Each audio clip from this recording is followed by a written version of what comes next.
Hi, this is Stephen Carson here with Ryan. Hi, Ryan. Hello, how are you doing, Stephen? Very good. We're going to make a short, sharp, focused video today on a topic that is, well, as you will explain, perennially relevant. But we could say it's relevant this week as well. Why not? Um, I'll just mention that the show gratefully receives support at Subscribestar. You can find that in the YouTube uh, uh, show description, video description. If you're watching this on Twitter, just click on my profile. You'll find the YouTube channel. Most people contribute $5 a month, so not a big deal. And it is so encouraging and helpful. I'm having a lot of things going on this week. It's been intense.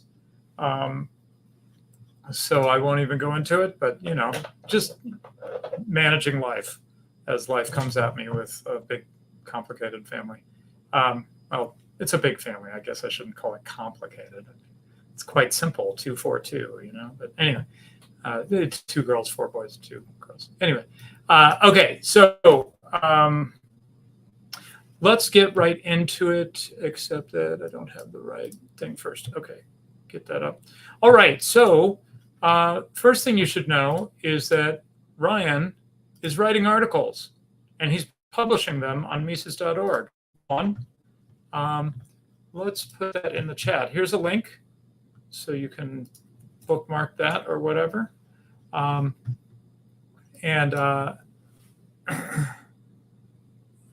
We'll be hitting more of these as we have time or as it sort of is relevant to fit in. Turns out this one and one that is in draft mode, which we're going to secretly share with our audience here. Don't tell the Mises.org staff. If you're on the Mises.org staff, you're probably friends with me and Ryan, so hey man. Sneak preview for our audience of an article forthcoming, we believe. Is that one accepted and they just haven't put it out yet, or are you waiting for them to give you a decision? Yeah, waiting for them to give a decision. I don't know why they would reject it, but also, the poor guys are busy. They have a backlog of who knows how many weeks, so it's relevant. Figured it'd be good to show it instead of just let it sit there and collect dust. Exactly. Yeah. So probably forthcoming, the second one. This one is already up there from May of this year. So this shows that Ryan would not write this one because of current events or something. As I said, perennially relevant point here. You could make it any year in the last 100+ years, and it would be still totally relevant and true. So anyway, what do we mean by the myth of isolation? Or isolationism. The myth of isolationism. That's what we're about to find out. So, just tell it without reading the article, Ryan. What is the impression you got? What is the story you got told, one way or another, of how the U.S. it is? What is that thing? The bird that sticks its head in the sand. Ostrich. It had an ostrich foreign policy. Yeah. The picture, I think I've seen drawings of the ostrich used to illustrate this, but basically, what is the U.S.? It just has its head in the sand. It doesn't realize that it is needed to stop bad things from happening around the world. And if only the U.S. would wake up, use its imperial might for good, for human rights and stuff like that, then these bad things would stop happening. So, where did you get this from? Well, if you want to look at the thing that I should be asking for permission to share in StreamYards, sure. Then I actually do have the Dr. Seuss cartoon that you were talking about, where he compares American isolationists to ostriches. So I have my where is it? In StreamYard, so I have like a screen share thing. Basically, I remember since I was in like the 5th grade or so, my history textbook, you get to America in the 20th century. Wait. I just made up the ostrich thing. Seuss did this? Yeah, Dr. Seuss, yeah. Seuss! Yeah. Seuss has a lot of awful politics. I am a big lover of Seuss's children's books. I will say that. But if you see his political stuff, including in his children's books, it's almost invariably just the worst. He was basically a wonderful, talented children's book writer who was a shitlib, right? Yeah, exactly. Yes. If not worse. If not worse than that. He has some very strange quotes. Like he didn't, his marriage didn't produce children, and he had quotes saying like, "You have the children, I'll entertain them." Yeah, pretty strange. But so that's a little foreshadowing of things we've seen recently. Scary. So I remember when I want to read this since we've thrown this up. It says, "Get your ostrich bonnet here. Relieves Hitler headache. Forget the terrible news you've read. Your mind's at ease, and an ostrich head." And a little hard to see, but on the right, you have an ostrich, or it's a man with an ostrich head suit on, with the head in the ground, and then a whole bunch of others behind him. Yep. That's America. Just heads in the sand, ignoring the world, right? Right, exactly. And so as young as the 5th grade, which for people who don't know American school systems, I think that's 10 to 11 years old? Yeah. Something around there. Right. Yep. I remember I'd opened up my history textbook, and I was the only person in class ever excited for history. And we would... So, near the end of the... As it turns out, even as an adult, you're one of the only ones excited about history. But anyway. Yeah. I was told that people would mature as they grew older and start to take interest in these higher subjects, but they didn't. So it never happened. Yeah, maybe that's for the best, though. I would open up the history textbook, and there's this nice giant chapter on America in the 20th century. I remember it very clearly. They'd have like a 2-page sort of like section transition where it's just a picture and the title of the new history section, and it had like a nice wheat field with an old style windmill and a farmhouse. America in the 20th century. It's very obviously showing it's an agricultural society that's starting to develop. And I remember that's the first time I came across this thing called isolationism. In the 5th grade, we didn't actually go over it. I was just reading through the history textbook. We didn't get that far, and I remember it being a recurring theme in American history when I got to I think it was the 8th grade and part of the 7th grade geography and U.S. history for the both of them, where I would come across it again, and we got the same thing: isolationism, and all the times, 5th grade, 7th grade, 8th grade, all the way into high school when I had that very good history teacher that I sometimes talk about on these streams. Isolationism would come up again. Every single one, every single class would pass off this idea that America had an isolationist foreign policy throughout the majority of its existence, just kind of minding its own business, didn't look out onto the world stage at all, just peacefully and internally developing with a few hiccups here and there. Spanish-American War, Mexican-American War, if you can call those hiccups. Some of them will just say that it was a good thing. And then you get to World War I, and America finally awakens. The dragon has come out of the lair, and it's going to wreak havoc across the world. The United States intervenes in World War I, shifts the tide in favor of the ailing allies. Being dragged kicking and screaming into this unaccustomed kind of behavior, right? As we'll get into, that's what it really was, but none of the history books will portray it that way. They'll, if you come across history documentaries, pop history documentaries especially, they'll have like a segment on America finally gets involved in World War I, and they'll have all these black and white films of crowds waving bonnets and tissues and whatever else. They'll have the Yanks are coming playing in the background. They'll portray it as a very happy and popular thing, which kind of true, not nearly as popular as they make it. And if you would go just a few months before all those films were taken, it was exactly the opposite. And how we got to that point for World War I's entry, as we'll get into, required a lot of social engineering. And then they'll say, but then America just lost its sense. They thought they had set the world right. Wilson had instituted his self-determination democracies across the world. And the Congress wouldn't let us join the League of Nations. Right, yep. These so foolish... we were turning inward again. Yeah. Foolish isolationist Republicans, the Cabot Lodge, and all these other types just made us reseed back to our dragon's lair, and we sat there sleeping until finally Japan woke us up, a problem that only came about because we had foolishly gone back to isolationism, and then we had to go set the world right again. We had to go support the Soviet Union. We had to go defeat the Nazis. We had to go defeat Japan. And then finally, ever since then, with a few potential problems, the United States has maintained world order, being the world's policeman. Isolationism has been done and shown to be outdated and outmoded. That's the narrative that you will inevitably get thrown multiple times in U.S. history, and it is a complete myth. Yeah, and to be fair, I don't think you're exaggerating. This is mainstream history. Right. This is what you get from like the official, from textbooks, from sort of the historians that would be celebrated by the New York Times or whatever, right?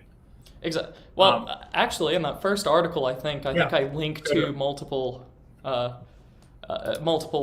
pretty mainstream places like the State Department and the Council on Foreign Relations and Wikipedia. I don't think those are exactly fringe. There we go.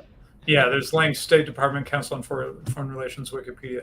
I did share the article. Yeah, it's in the live chat. Okay, so you can follow those links if you want to see that.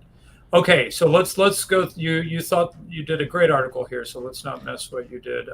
We talked about the myth of American isolationism, the Zimmerman telegram. We'll talk about that in a little detail. Oh yeah, you did mention refusing to enter the League of Nations. Very good. Yep. Right. So this is the mainstream narrative. Okay, so what are the problems with this story? And it's interesting that you start with the Zimmerman telegram, because this was real. I never dug into this well enough. I thought maybe the whole thing was a fake. It was an actual telegram sent from Germany, right? Right. And saying, "Hey, Mexico, you should attack the United States or something," right? So. Okay, yeah, we'll get into the contents because that's a very interesting part, and it's a very short thing. We could probably read it out within 2 minutes on here if we wanted to, but short. There is an argument that once was made that the Zimmerman telegram was a fake and manufactured, or not fake necessarily, but manufactured and mistranslated foreign communication between the German Empire and Mexico. Meant to bring the U.S. into the war. And the reason that this theory came about, we'll get into what it even was to begin with, but it was an extreme diplomatic faux pas. The reason that this was seen to be potentially outrageously translated or fake is because it was only communicated by the British government to us. So a very interested party in war with Germany for multiple years at this point, fighting them across the world, and they tell us, hey, Germany wants Mexico to invade you, hope you'll do with that what you will. It's just that the problem that theory runs into is that the Swedish government, if I remember correctly, corroborated the British statement. Sweden was quite famously German-aligned in both world wars, not necessarily on their side, but aligned. Mm-hmm. So they don't really have an interest in lying about it. And then, if I remember correctly, Arthur Zimmerman admitted to the telegram, though I don't remember if any translation was confirmed by him. So, you can go down that rabbit hole. Safe to say it is mostly correct. I used to be very skeptical, but I don't know how you'd argue against those two things right there. Yeah. So the Zimmerman telegram was as you mentioned, the German Foreign Ministry contacted what they saw as the legitimate Mexican government. Why I phrase it like that, we'll get into in a second. And they offered them, if they were to join the war on the German side and they win, they could retake control of Texas, New Mexico, Arizona, and one other state that I'm forgetting. That's all you listed in the article. Okay, Texas, all right, okay, Mexico, well. Arizona. All right, yeah, so those few border states, not their whole 1850 empire, but pretty good. Those are pretty rich states, settled by a lot of Americans since then, but we'll get there later. And the German government also promised them financial and military support if they were to join in on that side. So Germany is basically carrying out a motif that we see in World War I. They're trying to open another front against a person that is very hostile towards them. And in doing this, they're hoping that this will finally be the thing that knocks the dominoes over and knocks out the Allies, because if they can take down America, then it's only a matter of time before the French mutiny, and then before the British just realize that it's not worth it and try to peace out of the continent. That was the idea. That's most of the Zimmerman telegram. And the reason that we start here, at the Zimmerman telegram being launched and America having a very obvious negative reaction to it, is because this is where modern history, or mainstream history rather, says this is where America stopped being isolationist. We got involved in European politics very directly. We bankrolled the Entente after Russia was forced to exit the war, and we brought them to victory. Only then, after realizing this moment of greatness by being interventionist instead of isolationist, did we recede back into isolationism. So this is their starting point, not even necessarily mine. The issue with this is that we would, in order to believe this narrative, we would have to take the Zimmerman telegram as a legitimate proposal that actually posed a military threat to the United States, where it did no such thing. It was a... And let's be clear here before you explain why that really doesn't hold water. The Zimmerman telegram was used at the time. Yes. To gin up support for entry into World War I, right? It is the official reason why we entered World War I. And the story that was told at the time was that this was a legitimate threat. Yes. Yep. Hey, we've got to freak out. We've got to freak out. Yeah, we've got to freak out and do something because Germany's going to work with Mexico and invade our country. Right. Yeah. So, and not only are they're going to work with Mexico, they're going to bankroll Mexico, is what they were told, because that's the contents of the telegram. So, right. If we want to, hold on 1 second.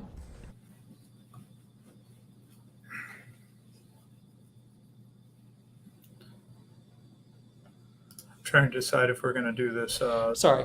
So, yeah, go ahead. Yeah, so the Zimmerman telegram. Should I read it? Is it literally 3 paragraphs? Am I looking at the right thing? Go down, scroll down. That's like the assessment. That's the transcript. Oh, that's the telegram. Shall I read it right now? Yes. So this is the Zimmerman telegram. From London. What does that mean? Okay. I don't know when the date of this is. Hold on. Anyway. Yeah, just let me open it up. Read the transcript, though, if you don't mind. I'll read it. Okay. So this is from Zimmerman, German foreign minister, something like that, to Mexico. We intend to begin on the 1st of February unrestricted submarine warfare. We shall endeavor, in spite of this, to keep the United States of America neutral. In the event of this not succeeding, we make Mexico a proposal or alliance on the following basis: make war together, make peace together, generous financial support, and an understanding on our part that Mexico is to reconquer the lost territory in Texas, New Mexico, and Arizona. The settlement in detail is left to you. You will inform the President of the above most secretly as soon as the outbreak of war with the United States of America is certain, and add the suggestion that he should, on his own initiative, invite Japan to immediate adherence and at the same time mediate between Japan and ourselves. Please call the President's attention to the fact that the ruthless employment of our submarines now offers the prospect of compelling England in a few months to make peace. Signed, Zimmerman. Well, goodness, this really was a gift to the war party, wasn't it? It was, and that's, once again, this is why some people thought it was fake, is because it's just too perfect for casus belli. So what in the world? A lot of Americans mistakenly think that the sinking of the Lusitania was what got us into the war. It's not. That happened a year before we entered, 1916, if I remember, 15 or 16. We entered in 1917. They think that it caused outrage among some people in the country because it had Americans on board. Wilson had beforehand said, don't go on British ships, they can be sunk by submarines. They did anyway, so yeah, we didn't get involved because, fair warning, they took the risk, they drowned. So that was that's sort of like a misconception. This is the formal reason why we entered the war. Most good history textbooks will tell you this is the reason why we entered the war. It's just that this is not the actual reason why we entered the war. It would require this to be credible in any sense of the word, which it's not. So we'll just go through this, and I mention all these points in the article. So Germany is basically saying, we're going to try to keep the U.S. neutral. He's saying that as a formality. Of course, it's not going to happen. That's why this has been sent. So he is offering Mexico an alliance with Germany, which is a power that is completely overstretched in Europe, now has to occupy former Russian territories while fighting Britain and France, is basically bankrupt. They had been printing money at this point instead of taxation or anything else, any other I don't want to say legitimate forms of raising money, but non-inflationary forms of raising money. Yeah, sorry, I got to get myself situated here. This is 1917. This is a couple years into the war here. Yeah. So yeah, Germany's already stretched at this point. This is 1 year before the war ends. The Soviet Union has finally made peace.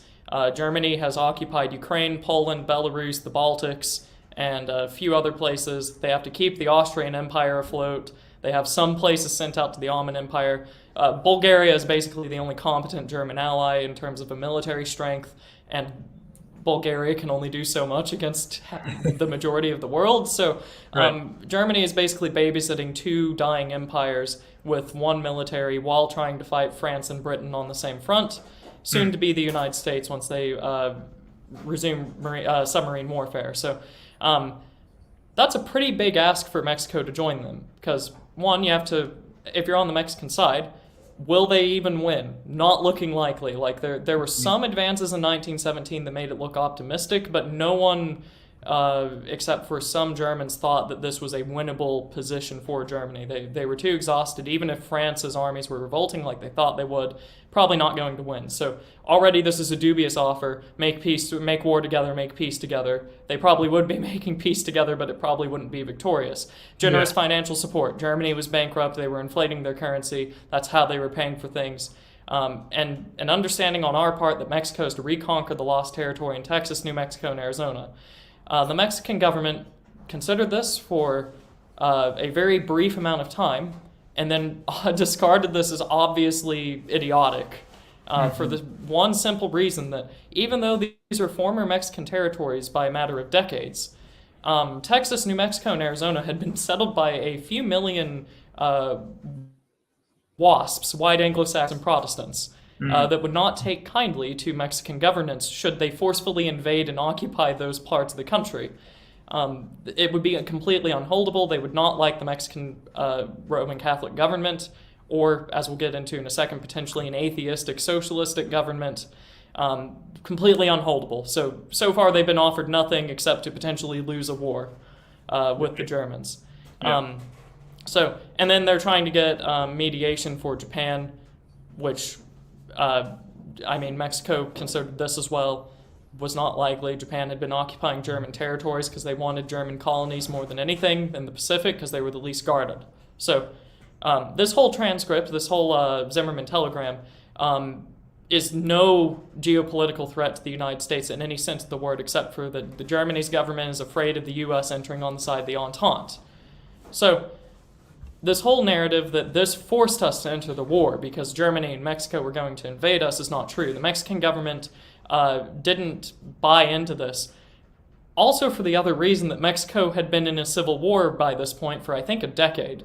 So it had two opposing governments on the border of a much larger power that had itself been hostile to one of them. So there had been a Mexican expedition into Mexico by this point. This was not going to happen. We could have just ignored this and they would not have happened. They would not have declared war on us. Everything would have been fine.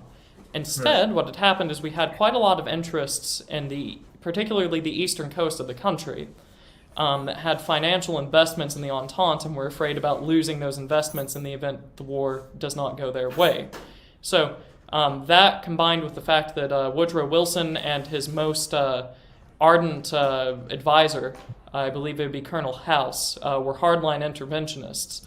That's the real reason why we would get into this war. So we didn't exit isolationism because we were threatened. It was because we wanted to go make sure that a few bankers' investments on the East Coast came to fruition. So that's one part of this grand historical narrative that's not true. We did not leave isolationism if we even had it to begin with, because we were threatened by an outside power.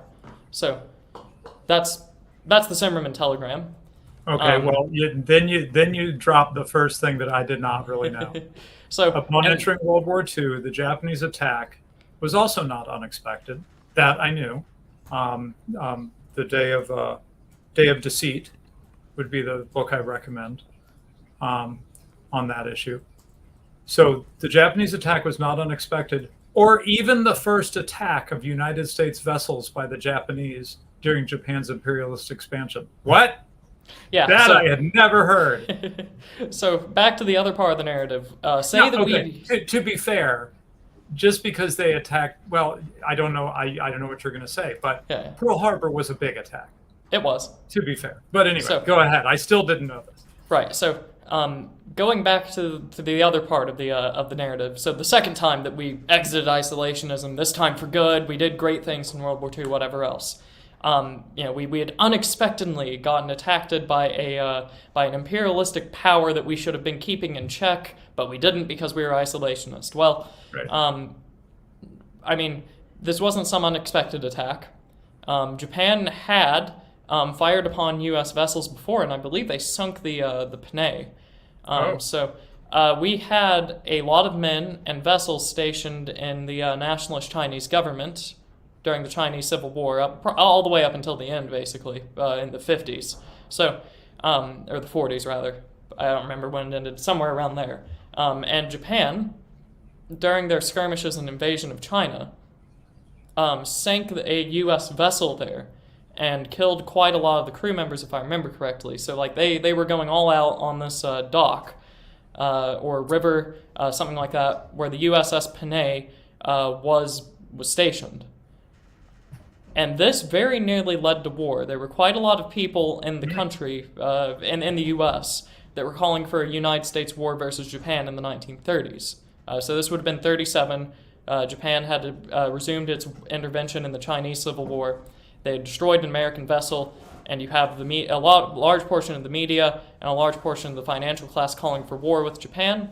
And if I remember correctly, the Roosevelt administration settled for reparations with the Japanese, and the whole matter was settled. So it's not the same scale as the Japanese suddenly bomb a base in the Pacific far away from them. But this was something that should have been known to their government. So this would be a cause for war. If you're going off of we're being attacked, we need to go and obliterate this country. This is one of them. Perhaps on a less scale than Pearl Harbor, absolutely. But the fact that Japan was hostile towards us, had no regard for our influence in the Pacific and Asian countries, and was particularly hostile to us because we were supporting their war enemies. This was known to us, and a lot of Roosevelt's administration was planning on or preempting an attack by Japan for quite a while. And the thing that I linked to in the article is actually our good friend Charlemagne's review of the New Dealers' War, which delves into a lot of primary source documentation, journals specifically, of FDR's administration. So, people had been wanting to go into war with Japan for quite a while. This was not some unexpected thing or incompetent foreign policy coming back to bite us. No such thing. Right. And famously, Japan was called, or the Eastern Front, or whatever was called the Asia War was called the backdoor to war. Right. Yeah. What FDR really wanted was to get into the war in Europe, and he was having trouble doing that because, unlike the stupid Zimmerman telegram, the Germans were being much more careful about the United States, as I understand it. Prior to Pearl Harbor. That is, FDR was trying to bait them to fire the first shot, which is, by the way, a classic United States maneuver to make it look like we weren't doing nothing. And they just attacked us for no reason at all, when in fact, the United States had been maneuvering to make that very thing happen, right? But anyway, so they tried to do that with Germany, and they couldn't get them to do it.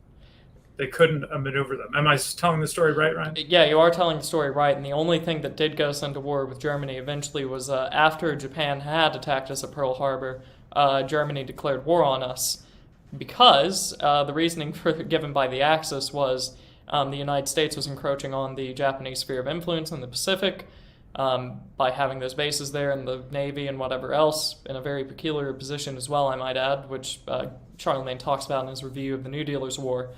And our retaliation, our declaration of a state of war with Japan, was viewed as an act of aggression upon Japan by Germany. So that was the baiting into war, I guess, is us declaring a formal state of war. But yeah, FDR, the typical story goes, FDR was strong-armed by Congress to sign the Neutrality Act in the 30s.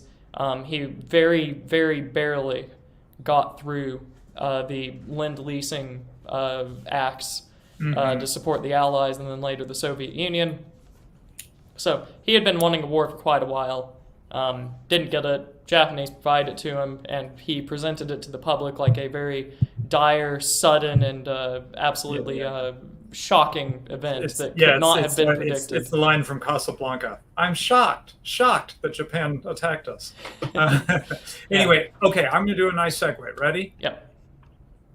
There was something you already mentioned, which seems like a deeper problem with the myth here than the problems with the Zimmerman telegram and so forth. You mentioned that the isolationist United States had military vessels over in China. Is that right? Yeah, and military personnel. So not just the vessels. We were on the ground. So let's go right to it. What this narrative surrounding isolationism gets most crucially wrong is that America has never been isolated. Not before World War I, not after World War I, certainly not after World War II, but we're not talking about that. That's obvious. So yeah, and then you pull out that wonderful list of foreign intervention. Wonderful. Useful. It's a terrible list. It's a sad list, but it's a useful list historically. Showing you started 1890. I had chosen 1890. Wait, I'm sorry. Am I getting 1898? Yeah, that's the Spanish-American War. The Spanish-American War as really the leap into unquestionably the U.S. being, holding overseas territory and so forth. But you start with 1890. There's already various actions going on. Yep. Little things like taking over Hawaii, minor footnotes in history here. Yeah. And this shows us that the U.S. in fact was not an ostrich with its head in the sand before during World War I, for example, right? Right. So I tried to take a roughly the same amount of time as the interwar period was before World War I, just to show that a trend did exist here. That we were in no sense isolated. We were already not necessarily a great power, but we were certainly a global power. By the 1890s. Right, and I think you make some really good points about this list, and I refer you to Ryan's article to study the list in depth, but you summarize a few things, which is, one, you could see them saying, well, yes, but this was just the Monroe Doctrine. It was the U.S. doing what it had said, hey, Europe, stay over in Europe. We're going to take care of the Americas or Latin America or whatever. But that's not true, right? Because as you say, 43 interventions, 18 different countries or colonies across 3 continents. So this is not isolated to that Monroe Doctrine thing, right? You've also got China, Puerto Rico, Guam. Oh, I'm sorry, I don't know where Guam is. I'll be quiet. Guam. So Puerto Rico would fall into the Monroe Doctrine. Sorry. China, the Philippines, and Hawaii, however, I don't think are considered part of the Americas.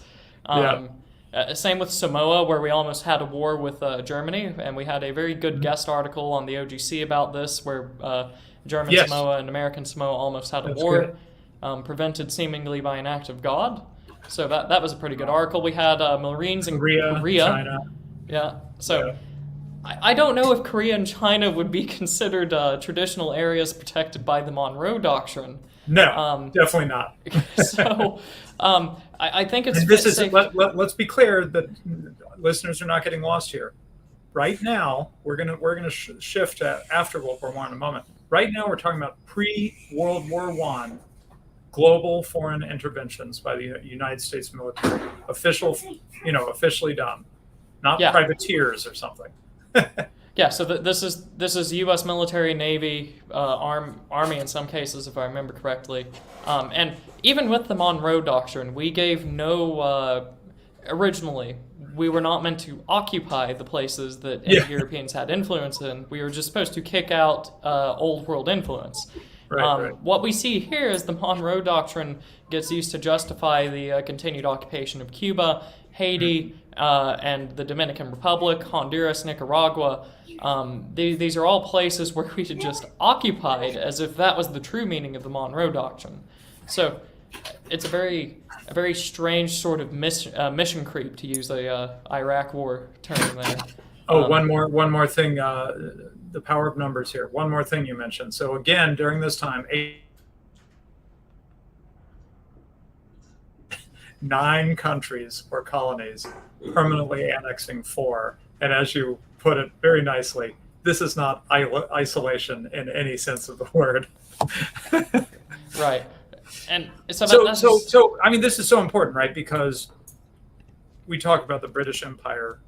I'm sorry, in the pre-World War II and pre-World War I, right? I think all of us would know that there was a British Empire back then, right? We would know that Japan, in the interwar period at least, we knew that most of us probably know that Japan was starting to build an Asian empire. What we don't seem to emphasize, or as you're saying, they just straight up lie about, is that there was an American empire. And I argued that it really could, I date it from 1898 to say that, mostly to be conservative and say, I don't think you can debate that at 1898 there is a U.S. empire.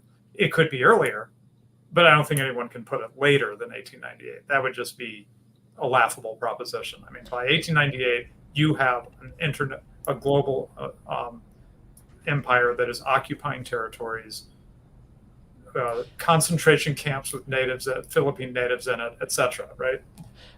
So it's not just occupying. We directly annexed the Philippines. So made it part of made it part of a United States territory or whatever the official designation is. Right? Until they got some form of autonomy and independence eventually. Yeah. So that's I don't think saying that we are present. Autonomy was like 100 years later or something. No. Autonomy came in the 20s, I think. Okay. Sorry. I was thinking of when we exited the bases there, I think. Yeah, that's a...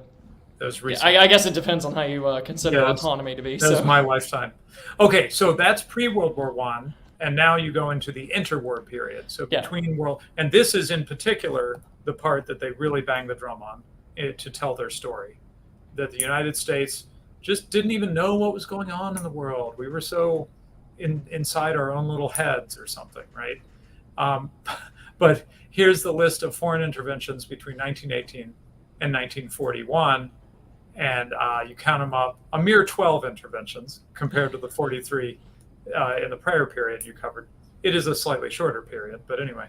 But the U.S. has added Europe. Okay, now what's that one? Turkey?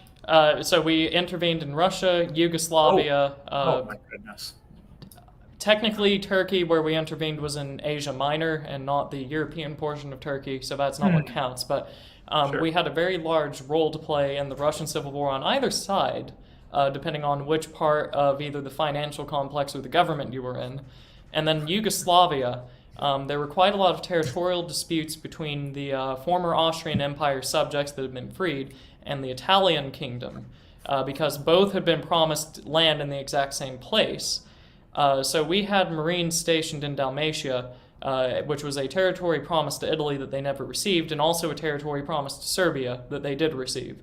So we intervened there and tried to keep order. Turkey, we got close to going back to Europe, but this is the first time that we really intervened anywhere in West Asia. So this was this is sort of on the western coast, if I remember correctly, of Turkey, which is where the Greeks and the Turks were fighting.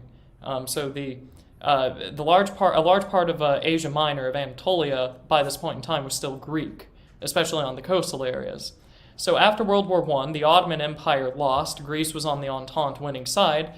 Greece wanted to claim a lot of these Greek-speaking populations from Asia Minor, and they invaded. They were quite successful for a time until they were pushed out of Asia Minor, along with other colonial concessions that were granted to the Italians and the French. So that's why Ataturk is such a war hero, because he led the country during that time. But this is the first time we really intervened in that part of the world. So getting close to Europe, still in the Mediterranean and the Mediterranean Black Sea area.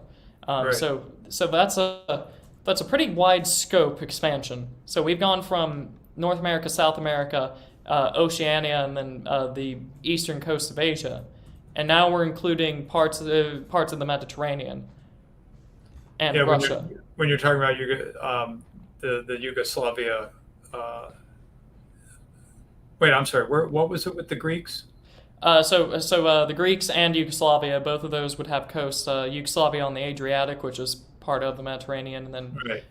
Asia Minor. The Greeks were invading the coastline, basically, of Turkey. So okay, Turkey. Yeah, I was just going to say, there's an ethnic conflict somewhere in the world.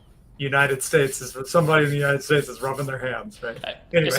Especially at this point in time, because ethnic self-determination was our explicit foreign policy handed down to us by the Wilson administration. So not only were we doing this, but we had people waving bloody shirts around saying that we need to go intervene to help the poor Greeks, Turks, Serbs, Italians, whoever else needed help from the United States, apparently. So anywhere someone is longing to breathe free.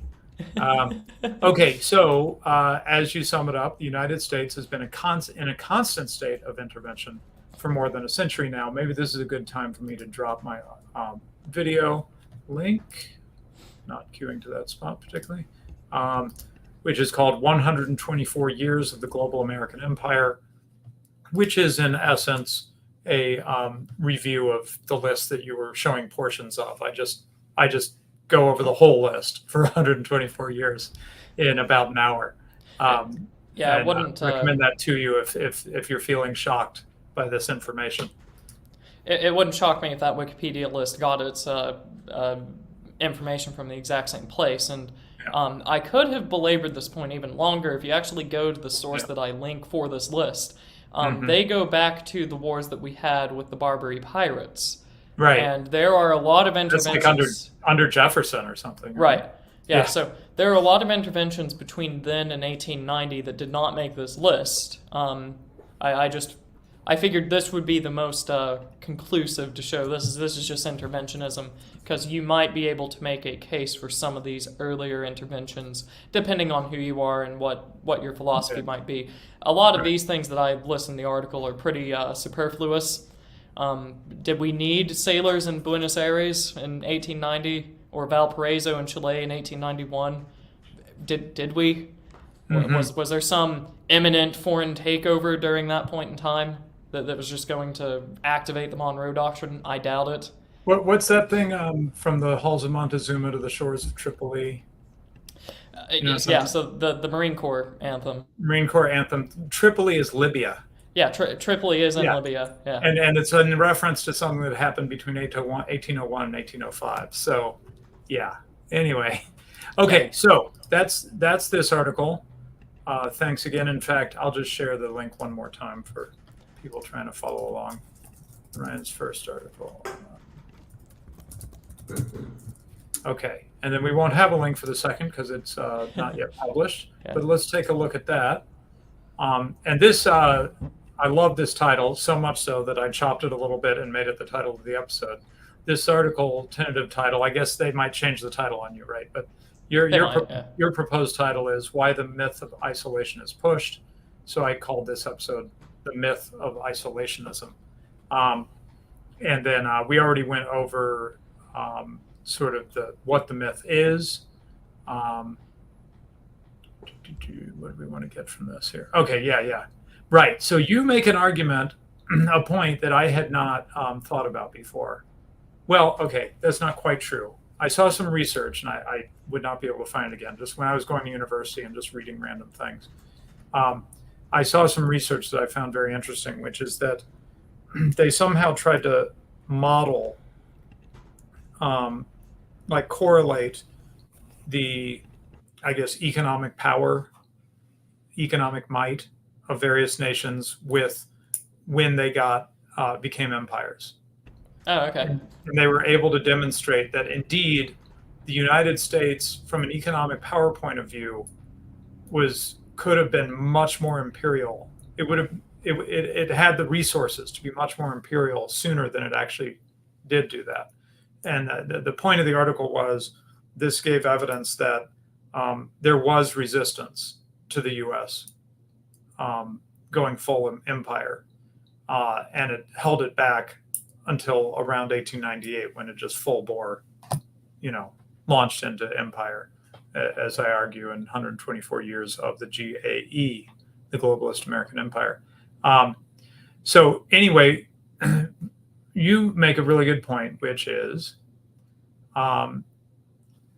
America's imperial pattern, much like the research I saw, America's imperial pattern is a little bit different than what we see historically with other empires. So first, could you talk about what is sort of the typical model, and then how America's empire deviates from that? Right. So, and I'll be very brief with this. It depends on the time period. So if you go back to the 17th and 18th centuries, what you're more likely to see is empires where the colonies are settlement colonies. So they're colonizing the New World, settling people over there. They're just going to be a natural part of that country, but transplanted over to North America or South America or Oceania or wherever it is that this uninhabited land is. So, that's one form of empire. This is old colonialism, I think, is the name given. So then once these settlement nations break off from their home countries, which the vast majority of them did, Canada's an outlier, Australia's an outlier, most of the rest of them did break off in some fashion or another. What you see happen is a lot of the imperial countries turn their sights towards already settled lands that had been part of themselves ancient empires, or maybe even once were an ancient empire, or were a continuing empire that was dying. And they just invaded them, established protectorates, or directly annexed land, tried to settle their own people there to keep control. It's the principle of the organized minority at the top. If they are loyal to you, then all is well. That's how colonial government works. You don't need a majority of Frenchmen in West Africa. You just need a majority of the colonial administrators to be Frenchmen. So that's this is the new colonialism. So this is like the second French Empire is what it gets called. So it doesn't have Quebec or New France. In the New World, it has French West Africa, French Central Africa, the Algerian desert, Madagascar, part of India and China. So these are places that had been very settled, somewhat developed, and some places, probably not most of the African parts, but definitely the Indian and Chinese ports were. And their whole purpose there was to their stated purpose was to advance the people if it was a protectorate. So they're basically leasing the country, if you will, and their foreign policy in exchange for giving them technology and development. So you see a lot of protectorates in the Middle East and in Africa with the British and the French. And then there are some colonies that are more sort of old imperial, but without the settlement. So a lot of the Italian colonies were considered to be not an integral part of Italy, but they certainly weren't just protectorates either. Algeria was directly part of France, so the metropole back at home included northern Africa, if I remember correctly. So the city of Algiers and the place around it were considered just part of France by this point in time. So this is the new way of colonialism, and it would happen over centuries. The British and French empires didn't arise over a few decades. They were constantly expanding until the Cold War, basically. I mean, it's astonishing to think how long the British Empire was in India. Oh yeah, and they were there for hundreds of years. Right, and so that's one thing, is that there's a large time scale in this typical pattern. And the second thing is that there is a giant intricate web of what a specific colony is for, how long it will last, who gets ownership over it, and whatever else. So the British Mandate in Palestine had an expiration date. And it had a specific purpose that the British are only there to do X, Y, and Z, whereas the British, the old company in India that was eventually just directly annexed into the British government. East India Tea Company or whatever, yeah. Yeah, so the East India Company had a much different charter, and then, of course, once it's annexed into a government, some of the princely kingdoms were protectorates, but the other ones were just part of the Raj, or before that, part of British India. So there are a whole bunch of different things, but they're all very explicit. It's a giant legal patchwork. The Russian Empire is a bit different. You would have some autonomies. Most of them are just directly parts of Russia with administrations. That's the typical way that empires are ran, especially in the 19th and 20th centuries. Right. And I mean, I think the Roman Empire, going back, right. had a similar story. It developed over long periods of time. It was less legally complex. So the Roman Empire didn't necessarily have protectorates. They'd have tributaries and provinces and whatever else. So, but yeah, same principle applies. Explicit control over a long period of time with stated purposes and wherever they're going, even if it's just to conquer them. Right, and so the novel argument for me is that how these traditional empires were sold to the people at the center of the empire, to the Romans or the British or whatever, the French, what had a certain character because it was something that developed. I would never call an empire organic, but it developed more piecemeal, right? Over a long period of time, you get sort of one kind of narrative. And this is what surprised me, the point you made that I had not thought about before, which is America's rise to power within a mere 5 decades. You're saying from 1898 to 1949, say, right? From the beginning of getting an acquisition of an overseas colony to world police. Right. That about 5 decades, that meant that America had to make more of an argument for its empire to its people. It had to lay on the propaganda a lot thicker. Am I getting you right? Your argument right? Right, and you have to also keep in mind, unlike some of the other places, like in the British homeland, the empire wasn't necessarily controversial until towards the end. You were either benevolent or not benevolent, ambivalent about it. Sorry, or you were supportive of it. There was really no anti-empire group in the UK that had like a meaningful presence until the 1910s or so. Even the people that thought that the empire was being mismanaged didn't think the empire was bad. They thought that it was just being done poorly. So Gladstone fighting with Disraeli, Gladstone said that the UK should just annex Egypt and make them Christian. Disraeli's not doing it because he doesn't believe in Christianity. So you get these arguments over there.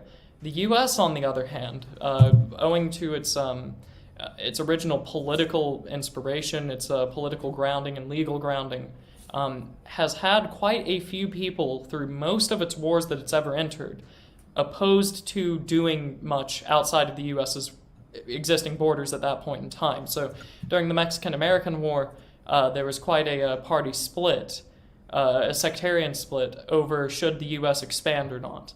The Democratic Party said yes, and the Whigs said no. Why did the Whigs say no? Well, it's antithetical to the United States values. It's an anti-imperial project. Yeah, exactly. Let me just share the American Imperialist League. I'll share that link. If you've never heard of it, I really recommend it to you. Mark Twain was involved. Many other, respected Americans believed strongly that this was a huge mistake. Unfortunately, it was founded in June 1898, so it was kind of a little late because in 1898 was also the year that the empire really kicked off, right? Right. But yeah. So as you mentioned there, not going to one of the more important wars for the U.S. empire's history.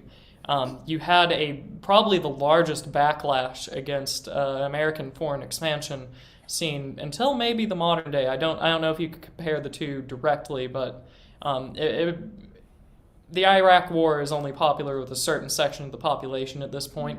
The war where we annexed the Philippines, Puerto Rico, Guam, and Cuba, or part of Cuba, was extremely unpopular from the outset.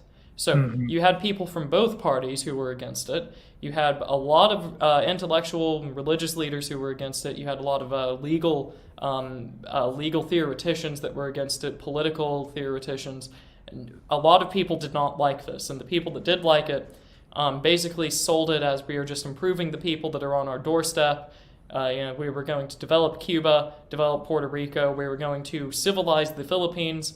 and the people living there, so that they too could achieve independence like any other country. Basically, tried to force them to go through what Japan was going through throughout this time period. So it was a much more a burden placed upon the U.S., if you will, to go and civilize the outsiders. Yeah. So this is a very radical change. So unlike these other empires, America has a large section of its population that is just already against any sort of expansionism. They don't want the empire. They're perfectly happy having their city upon the hill, not becoming the sprawling metropolis across the world. Right. They don't want that. Yeah.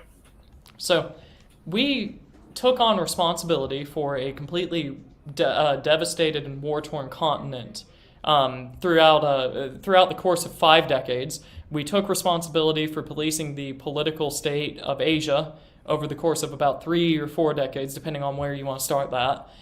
We took over responsibility for how decolonization was going to happen in Africa over the course of even less decades, probably 1 to 2, if that, by this point in time. And then we had our original Monroe Doctrine, which had been bastardized into being the policeman over the American continent. So over the course of 5 decades, we have this very large section of American political and intellectual life against the empire, and we have just taken on the responsibilities of all of the world, communist or not communist, in various capabilities. So, and there's been a lot of lying involved along the way that could easily be exposed, and a number of people are trying very hard to expose those lies. Right. So this is a basic political theory fact. If you're going to govern, you have to have legitimacy, and that's in most political theories. Academic Agent, whenever he goes through the Italian elite theorists in his Populist Delusion book, they all believe this. You can't be an illegitimate government and still govern. The people have to at least accept or believe that you have the ability to govern or the right to govern. Right, so if you're an absolute monarch and you lose the divine right of the king, you are an illegitimate monarch. No one's going to listen to you. You get laughed at the street today if you said you have the divine right to rule. So that's this is just a fact of life. How do you build legitimacy for an empire that has just suddenly expanded from 1 to 2 continents to the entire world's political order, in terms of scope? How do you make that legitimate, and how do you get the core or the homeland on side? Because anywhere between slightly less to slightly more than half of the core population that is supposed to be on side regardless is against you already. So we have a very unusual rise to empire prelude here. Right. I forget if you mentioned it about the America First movement, which I'd kind of wish, Ryan, that Trump's use of America First that phrase would have caused a bit of a revival of understanding the America First movement and kind of picking up that banner, But anyway, unfortunately, I think that ground's been taken by other people on the right who are who would make the original America Firsters, crawl in their skin. Yeah. So as Justin Raimondo at antiwar.com would always point out, America First was by far the largest anti-war movement in the history of the United States. A lot of names that you would know, like John F. Kennedy, were part of the America First movement. It was very wide, very deep support. And that's why sort of 2 things happened. FDR pulled some really sneaky stuff to get the United States into the war anyway, as documented in Day of Deceit, for example. I should share a link to that one. It's a good one. And also there was, once they did get the U.S. into the war, they used the opportunity to persecute a lot of people who had been opposed to, principled anti-imperialist, principled non-interventionists. And this was called the Brown Scare, right? And so this is a piece of context a lot of people don't understand if they've learned about McCarthyism, the Red Scare and all that, is that there was a little bit of revenge going on because of what had been done to right-wingers right after entry into World War II. Right, and we'll get to some of those scares in a second, because I don't mention them by name, but I do throw something out there that directly references that. So it's a lot of the anti-German sentiment gets tied up into that brown scare. Right. So yeah, the old right, that's a phrase everyone should know who watches this channel. You should know about the old right. They were anti-interventionist, and establishment interventionists called them isolationists. And understand that the term, even though we used it in the title, the term isolationist is a smear term. It's the proper term would be non-interventionist or maybe anti-imperialist. The term isolationist is meant to take the focus off of opposition of war, which has a lot of sympathy in the United States, and opposition of meddling abroad, which also has a lot of sympathy, and make it sound like these are people who are, I don't know, hicks who don't want to interact with the rest of the world, unlike us smart cosmopolitan people who understand what needs to be done in the world and support trade with the rest of the world and interaction with other cultures and blah, blah, blah, right? Yeah, isolationists are typically labeled as ignorant yokels who just don't understand the complexities of foreign policy and why their backwards policies will just make things worse for everyone involved. So, they're too dumb for their own good. Yeah. So yeah, they're smeared as isolationists, appeasers, sympathizers, and crypto, whatever the thing is of the day. I guess today you're a crypto Hamas guy if you don't want, to get involved with that or something, Right, and it's that point, crypto dash expletive or whatever you want to call it. That's the reference to the brown scare, the red scare, and any other scare that was particularly used to just make us more interventionist. So if you were a crypto fascist or a crypto Nazi in the years of 1930 to 1945, usually it just meant that you were a normal American who didn't think that we should invade half the world over the course of a few years. However, that's a very dangerous demographic for the ruling government at the time, because it's exactly what they wanted to do and ended up doing. So how do you deal with the normal American who doesn't want us involved across the world? Well, you just say that they're secretly a Nazi or a fascist. It's how you deal with them. They're a crypto-Nazi or a crypto-fascist. Yeah. They're objectively, to use Marxist terminology, they're objectively in alignment with the bad guys, because their actions would mean that we wouldn't be stopping the badness or whatever. Right? Yeah. So it's a very genius insult there, because it presupposes that the moral position is that we just have to intervene. Yeah. So like where is the burden of proof? Right. Yeah. So each of these terms that I list off in italics here, isolationist, appeaser, sympathizer, and crypto, they are expert insults that are used to just shift the framing towards interventionism as the normal moral position. You're just supposed to intervene, and you're immoral if you think that you shouldn't for any reason at all. Right. So. Right. Okay. Well, let's continue on the article, because you again surprised me with something that I'm keen to get to. Let's see. Right. So the argument is, since isolationists opposed American foreign involvement after the conclusion of World War I, the blame for World War II lies at least partly with them. And so it allowed interventionists to brand isolationists as both Nazi and communist sympathizers. Very little of this telling of history is sensible, being as Hitler's rise and Stalin's victory relied on intervention in the form of aid from Britain and America. Now, on the Stalin bit, we would just direct people's attention to the book Stalin's War, right, by McMeekin. Yes. Yep. Yeah. Which I have not read. I think I bought it, but it's very well endorsed as a great book by someone who I guess we would see as a comrade of some sort. So he really shows how much money was poured into the USSR. They were not just making it on their own. They were money and material. Funded. Yeah, money and war material, heavily funded and provided, armed by the United States. But what do you mean Hitler's rise to power relied on continual foreign intervention? Explain that one. Yeah, so a large part of the support for the NSDAP in Germany during the Weimar Republic came from the fact that they felt like Germany was just being continually occupied by the Entente powers. Oh, right. Okay, I see what you're saying. So this is a very interesting dynamic here because the peace that was made with Germany was meant to prevent a different war, and Wilson had all of this rhetoric about self-determination for the nations across the world, except for when it came to Germany, where their territorial integrity was continually violated. And that's it, really. You know, what are you as a country if you can't have control over your territory?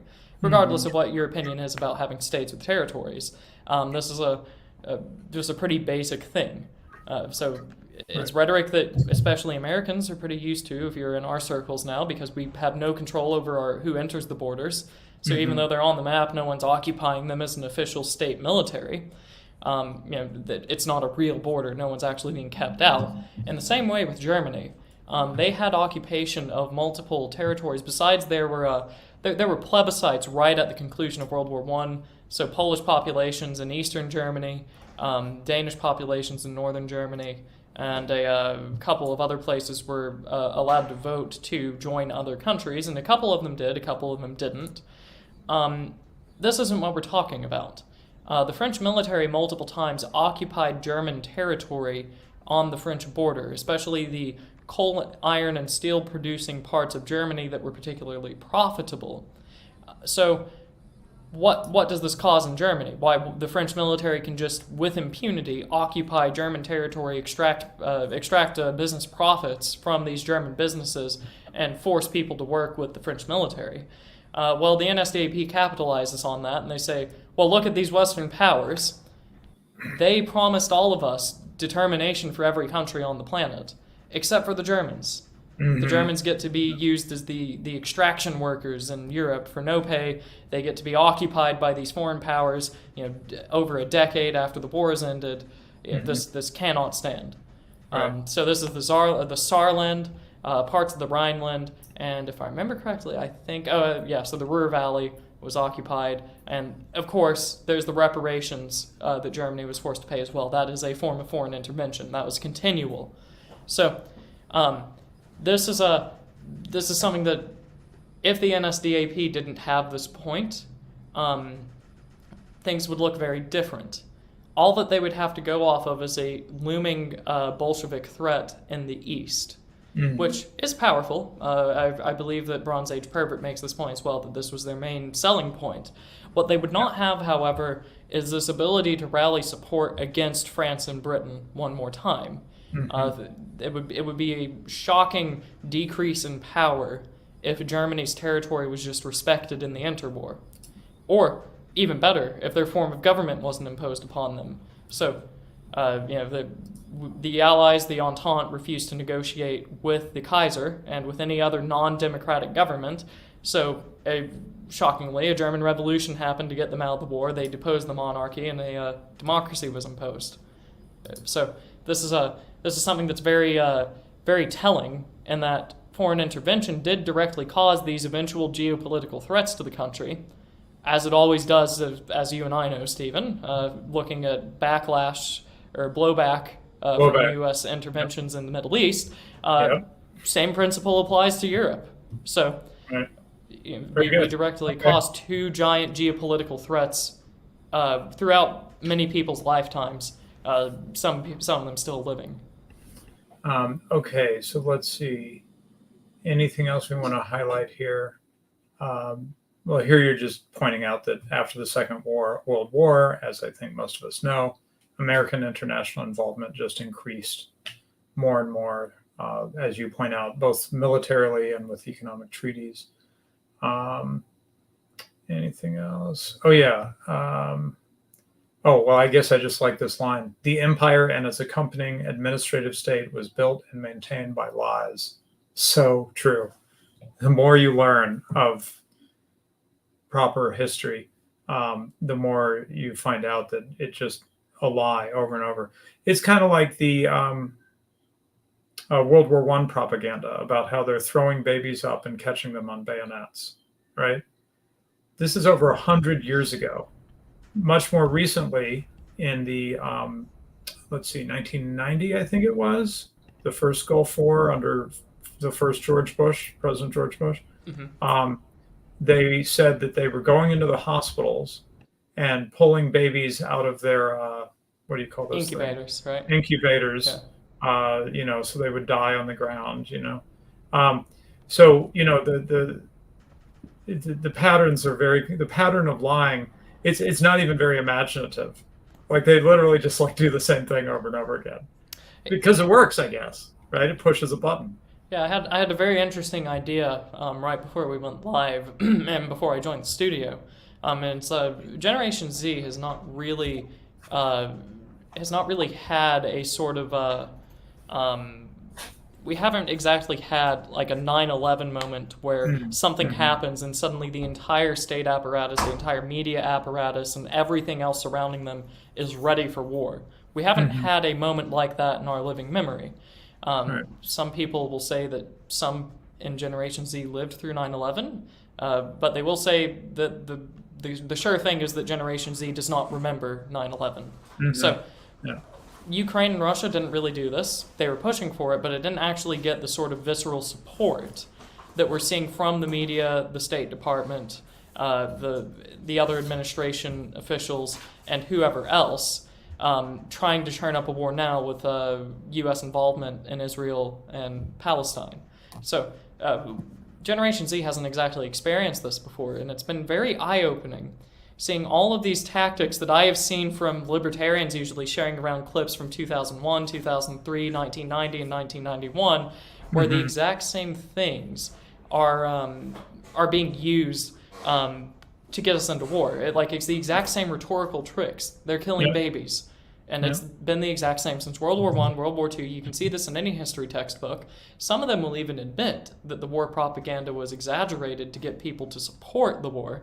And yet later they'll admit this. Right, yeah. And we're never allowed, however, to apply this principle at the time. So it's very strange seeing, especially Daily Wire types, using the exact same tactics that were used against the Germans in World War I when they invaded Belgium. They're using the exact same tactics to get us into war, and it's absolutely astounding to live through, knowing what's going to happen and just seeing it play out. Right. It's amazing.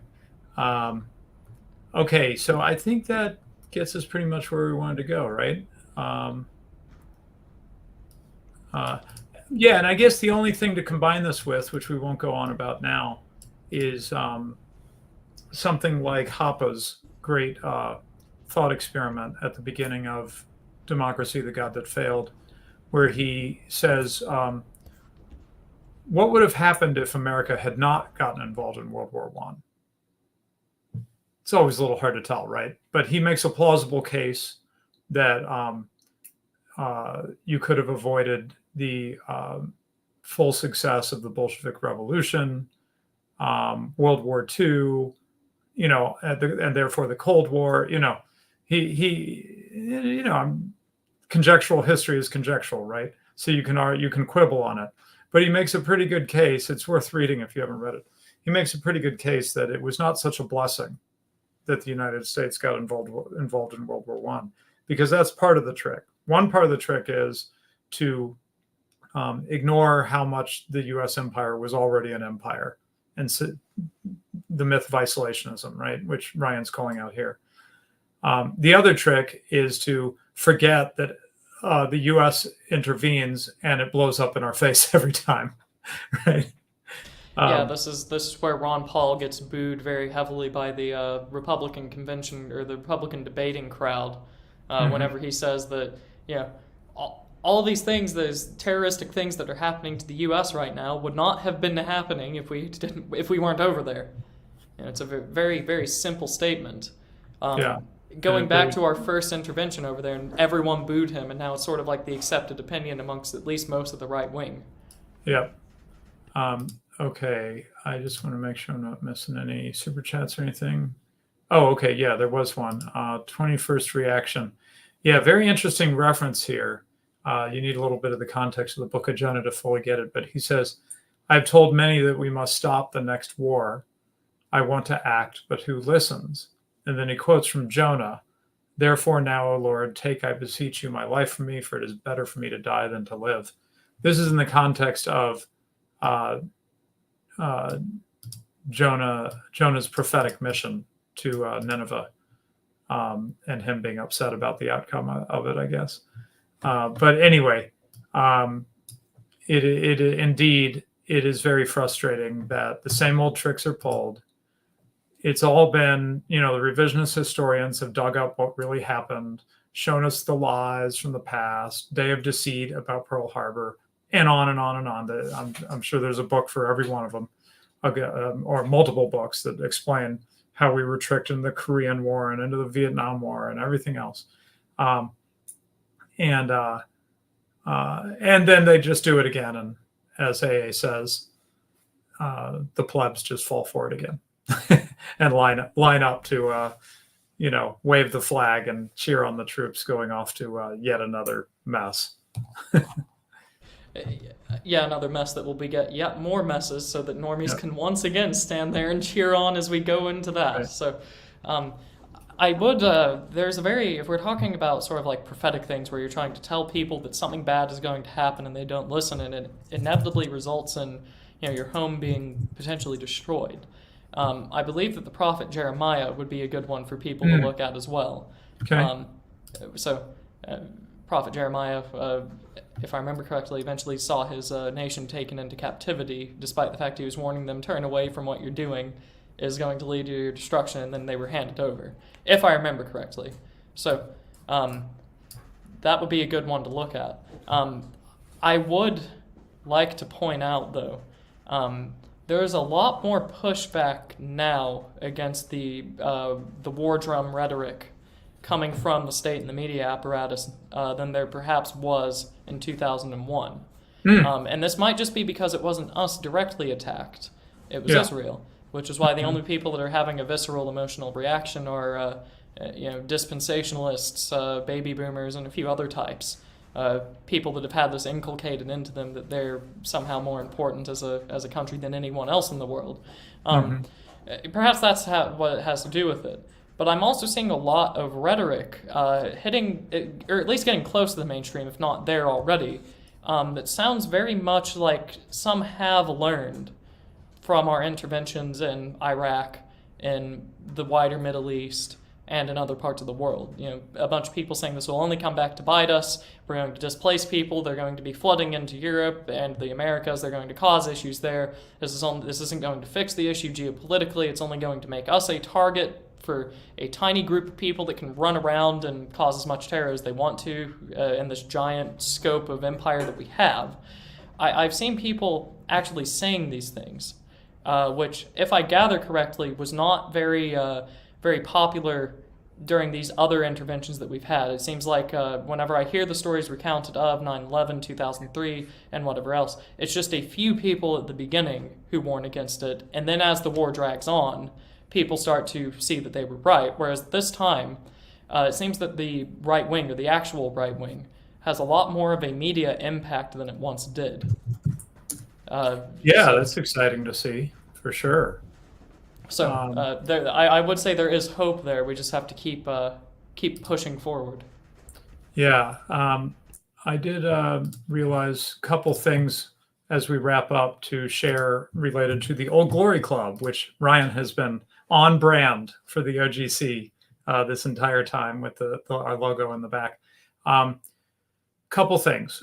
First of all, I had my article. I think I'd mentioned it. I had my article come out on Friday of last week. It is behind the paywall, but that's why I'm mentioning it, to entice you to subscribe to the Old Glory Club Substack. I'm linking a link to that article now, and it should be working. I have a couple paragraphs to try to pull you in. And of course, I'm drawing on the work Ryan and I have been doing, learning about how mutual aid worked in the past, with the hope that we can get it going again. And then let's see. Oh, yes, let's bring this back up on this. Let's bring this on the screen. The timing has worked out nicely for us to be a shill machine for the Old Glory Club's weekly current event show called Pony Express Radio. And today they're featuring Lord Miles, who we thought was maybe dead, but evidently he was just hanging out in a Taliban prison, becoming buddies with the Taliban or something. I don't really understand it. But anyway.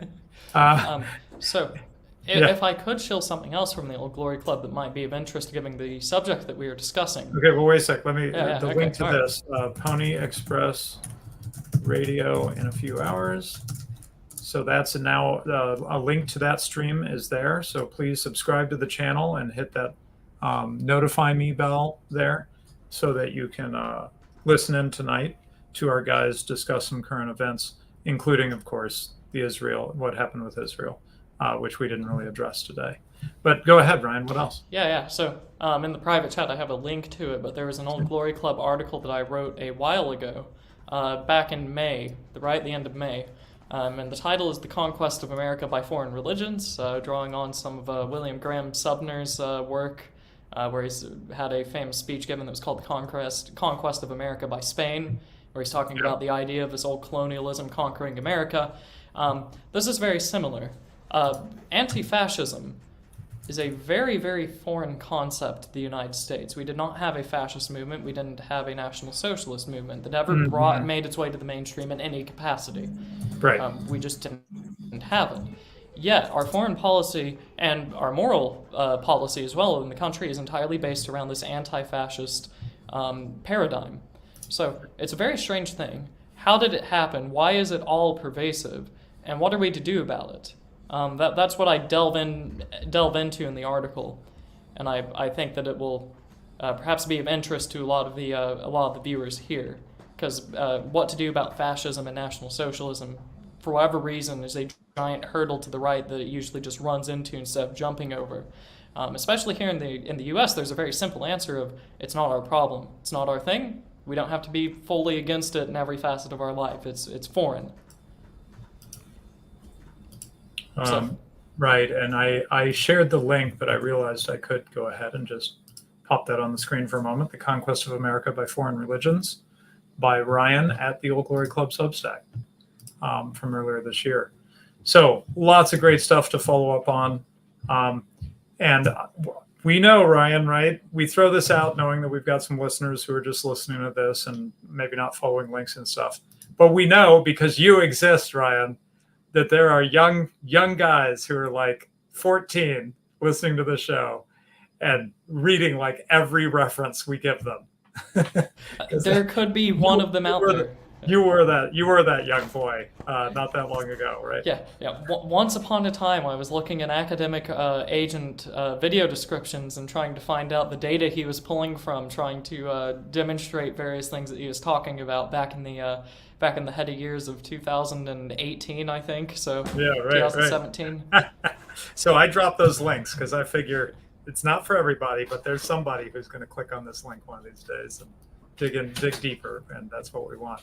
Okay, well, let's wrap it up. Thank you very much, Ryan, for dropping in. It was kind of last minute because Black Horse was unavailable today, and I'm really busy with some other things, so it was really helpful to have Ryan step in with his articles in the back and the history. Yeah, I don't know that we lean into your history side as much as we used to, but it's always great when we do, because you teach me things I didn't know, which is awesome.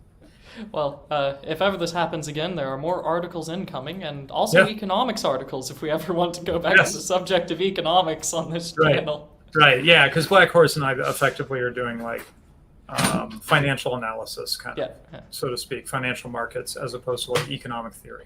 Right. Yeah.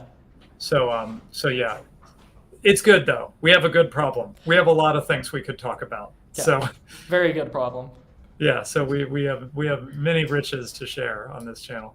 Okay, well, thanks everybody. I believe Black Horse will be available next week, and we'll continue with talking about the story of the decline of Europe, the economic decline of Europe, which we started recently.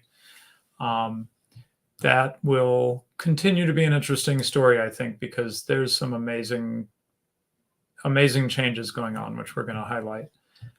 Pretty dramatic shifts going on with Europe. The U.S. is the globalist American empire is, shall we say, don't count it out quite yet. Let's put it that way. We're looking for signs, looking for hope that it's going to come to an end, but that is not what's happening just this moment quite yet. So, okay. All right. Thanks, everybody. See you next week. Thanks for your support, your participation in the comments. Really love it. Talk to you, everybody, later.